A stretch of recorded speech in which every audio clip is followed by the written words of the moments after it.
Exactement.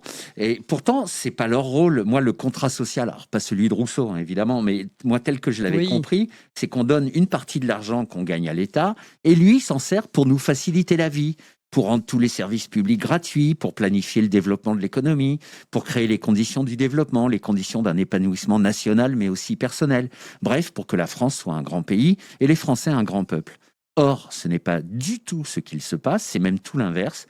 Donc on paye des gens pour qu'une partie d'entre eux s'en foutent plein les poches et vivent sa meilleure vie et utilisent le reste pour nous piéger, pour nous brimer, pour nous faire flipper, pour nous verbaliser pour des conneries et pour ne surtout pas nous protéger quand quelque chose de grave arrive. Et vous pensez que les gens le réalisent? Je sais pas, je vous dis, moi j'adore mettre bout à bout des éléments d'un puzzle que nos dirigeants essaient à tout prix de laisser éparpiller.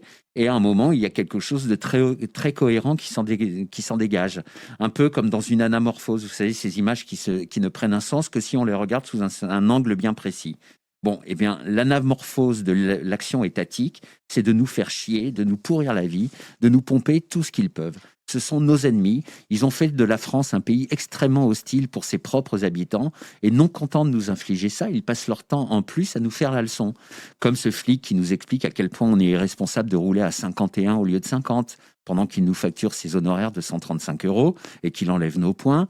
Ou cet homme politique qui nous explique que nous détruisons la planète avec nos voitures tout en s'achetant des fauteuils à 34 000 boules.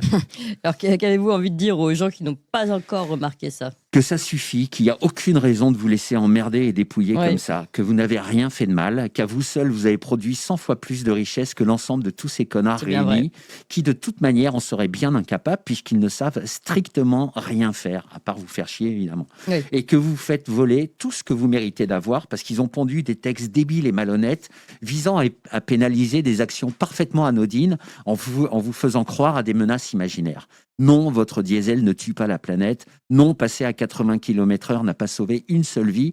Tout ça, ce sont des impôts déguisés. Donc arrêtez de vous laisser faire, arrêtez d'avoir peur, relevez la tête, faites changer la peur de camp.